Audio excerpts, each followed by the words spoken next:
Hello world, welcome. This is Shake Talk with Barbie Lee. This is where we shake up your wake up because we're all about quality of life assurance and changing your world one shake, one day, one talk at a time. It's really that simple. I was up at, I got up at 5 o'clock again this morning and I was doing stretches and stuff like that. And I thought, I don't want to get out of bed yet, blah, blah. So I watched a movie. And actually I watched something on Netflix, which was really great. And it's called The C Word. I love these films about taking radical responsibility for your health. So it's a really great movie on Netflix. All right, so we're talking this week about radical responsibility. So this is the book. It's my Kindle version. So there's a screenshot of it. You can see who what we're talking about. So we're talking about commitment number 1, and commitment number 1 is taking radical responsibility. So here's what it says. This is above the line thinking, and there's below the line thinking, and we want to stay above the line. So I commit to taking full responsibility for the circumstances of my life and for my physical, emotional, mental, and spiritual well-being. I commit to supporting others to take full responsibility for their lives. Like that's pretty powerful, right? Hello, good morning. So below the line conversation is I commit to blaming others and myself for what is wrong. Blaming, that's the key word, right? So in the above the line is I'm taking full responsibility, and below the line is I commit to blaming others, even myself, for what's wrong in the world. I commit to being a victim, a villain, or a hero. I know, and taking more or less than 100% responsibility. So in this chapter, it says, like, kind of the default for most of us says we lay blame, right? Sometimes we lay blame out there. Oh, I was late because there was a train. No, you were late because you didn't leave in time and there was a train, right? But if I left on time and there was no train, no. You know you're crossing train tracks. Maybe give yourself extra time, right? So, oh, I'm late because there was an accident. No, if you wanted to be on time, you would give yourself enough time to get there on time, barring, unforeseen circumstances. But you know what? There's accidents all the time. There's trains all the time. Now, if a tornado ripped through your city and you were late, okay, I could get that, right? Anyways, taking radical responsibility. So it says the default setting for most of us is to place blame and find fault. We blame simply because it's easier. It's easier to let go and let somebody else, right? I always say, is it on your change list or your complain list? Because if it's on your complain list, I don't want to hear about it. But if it's on your change list, let's have a conversation, right? And there's some stuff going on in my world right now where I've literally said to people, I'm done with the complaining. I'm not listening to that anymore. What are we going to do about change? And people are stepping up and they're like, okay, let's change this, right? So we'll see. We'll see how that goes. So another interesting part about here was about being the hero, playing the hero. And that's the taking on more than your own responsibility. Like taking, responsibility for somebody else. Now, as a mom, I take responsibility for my children when they were children. Now, I still take responsibility for my children, but if they do something wrong, they have to take responsibility for themselves. I will take responsibility like, did I teach them that? Did I show them that it was okay to do that, right? That's how I take responsibility for my children. When I was still teaching, oh my gosh, I'll never forget this one phone call. Called a mom, kid was just out of control on the day, and I said, you know what? We have to send your child home. He's a danger to himself and others. Can you please come and get him? And she says to me, did I call you at 6 o'clock last night at the dinner table when he called me the B word? I did not. He is your responsibility from 8 until 4 every day. And I paused for a second. I said, no, ma'am. I said, he is your responsibility as your child. I am simply a teacher. And if there's nobody here to collect him in 15 minutes, I said, the RCMP will be called to remove him from the premises. She showed up to collect him and she was very upset and blah, blah. But she tried to lay blame or give it to me. It's her child, right? She needs to take responsibility. Now, it says, we have observed that leaders typically use 5 levels of motivation. So fear, that whole blame, shame, and guilt, right? That's the number one thing people use as leadership, right? And just by the way, that's not leadership, right? That's toxicity, that's bullying, that's hello, good morning. So they also use extrinsic motivation, like money, or here's the corner office, or other perks. Intrinsic motivation, learning, fulfilling purpose and autonomy, play, creative, and expressing. Now we're talking about things that are good and work, right? Love, that one's a good one, right? So when you commit to taking full responsibility for yourself and commit to help others take full responsibility, that doesn't mean it's your job to give somebody, like, tell them what to do, right? You're right, Jessica. It is easier to blame because that's how we're raised. But you know what? I have now found that it's easier for me to take responsibility, because now I don't have to get ticked off at these other people who aren't doing what I think is right, because I'm like, well, what am I doing? What's mine here to do? Because if I blame somebody else for doing it, that actually takes a lot of work, because I have to come up with all these reasons why they did it, and I have to be angry, and I have to make these faces and all that kind of stuff. But what if I said, you're right, I take full responsibility for my role here. So what can I do? Then I have a much better conversation with myself. People say, how can you be happy all the time? Well, I am, because I take responsibility. Now, I'm human, so sometimes, it's a split second, the emotion shows up, and then I, pull it back in and what have you. But at the end of the day, I create my life. I am responsible for my life, right? You're right, Jessica, it is very freeing. Okay, so it says,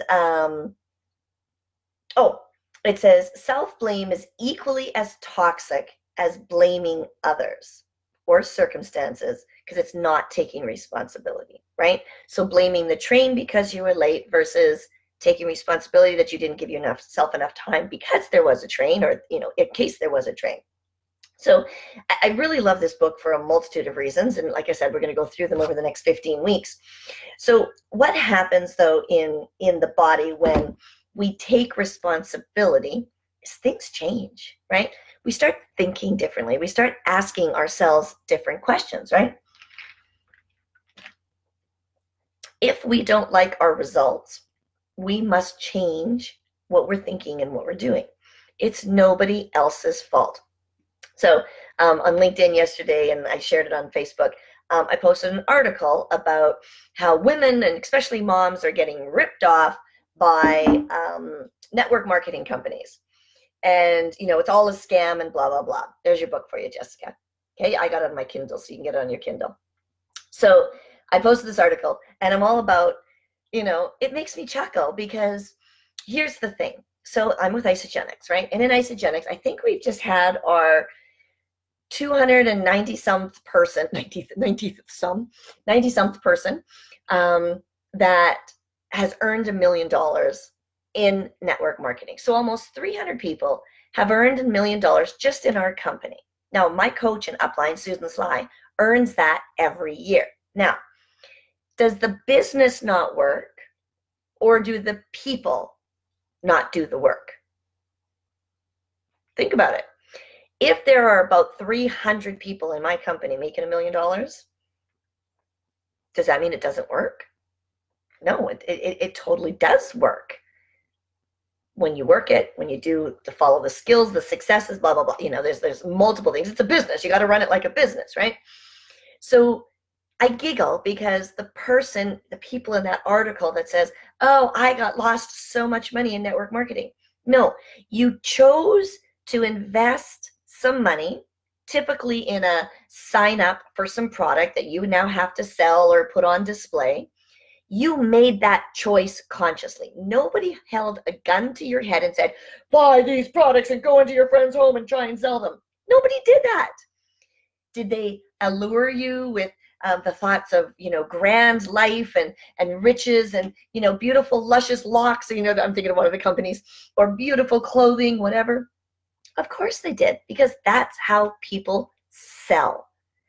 But it's your responsibility, right? It's like the movie I watched on Netflix this morning.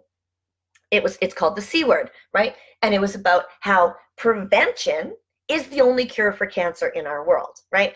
We know that chemotherapy and all those medical drugs necessary for some people at some points, but that's not the cure. We know medically everybody carries cancer cells in their body. It's just who wakes theirs up. Who's going to wake? I'm not. For no freaking way. I know that I have cancer cells in my body. It's part of our body. You can't deny that. Go and look, you do your research. You can't deny that. But it's what brings them alive. So in this movie, very simple. Healthy diet. He said vegan diet, right? Get rid of the farmed animals, right? Now, if you're going to eat meat, go and eat free range, wild game, all that kind of stuff. Exercise. And it's not like, oh my God, I go to the gym and make a muscle. Look at my muscle. Damn, I'm getting good. I got to go to the gym and make a muscle. No, walk 30 minutes a day. Get the body moving. Talk more with your hands, whatever you need to do, right? Meditate, relax, release the stress. And what was the fourth one? So diet, exercise, meditation, stress. Oh, there was four of them. Now I can't remember. Anyways, there was a fourth one. But it's just the common things we know about taking better care of ourselves. So if we are truly taking radical responsibility for our lives, what does that look like to you? So I wake up in the morning, and first thing I do, first thing that big, oh, do you open your eyes to go pee? No, I do my gratitudes, right? I do all that bio stuff, whatever needs to be done. But I do some gratitudes, and I lie there, and I think about my day, because my brain goes into my day. So now I'm grateful for all the things I get to do in my day. Not that I have to do, but I get to do in my day. And then, if I'm still not feeling like I want to get out of bed yet, I'll do more gratitudes. I might listen to a podcast. I might watch something with Michael Beckwith off of Agape Live. This morning I watched the C Word. So, I do things to energize me in the morning.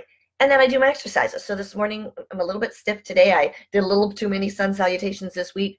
So I just did a couple of stretches and stuff, and I did some dancing, and I kind of loosened up a little bit. Very next thing, I go and I make my shake. Very next thing, I am taking radical responsibility for my health, for my energy, for my vitality. I am living till I'm 123, people. You can too if you want, but you got to take care of yourself, right? The stats for cancer are staggering right now. The obesity rates, which is completely preventable, are staggering all over the world. So what the heck? Take radical responsibility. Jessica says, still getting used to saying what I get to do instead of what I have to do. It's a very powerful thing, because so many people, when you say, oh, I got to do this, my God, I got that and that, it drags you down. But think about it this way. I get to pay my mortgage on the 1st of every month. I get to. That means I have a home for my family, for me to work in, for me to exercise in, for me to be warm in, for me to invite friends in. I get to, right? I get to pay my taxes every year. That means I made money.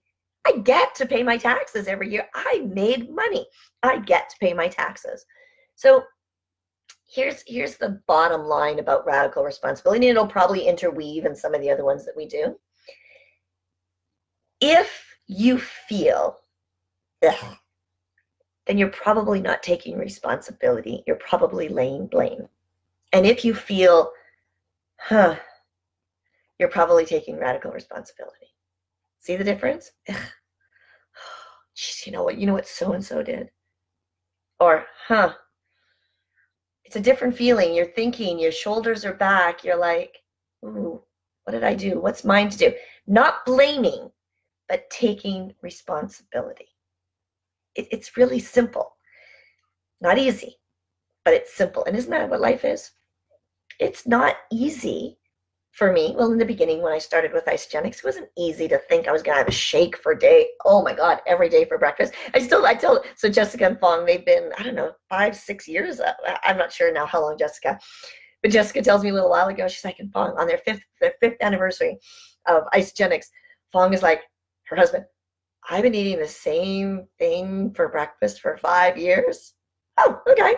And off he went, because when you realize how to create good habits, taking radical responsibility for your health, beautiful things happen.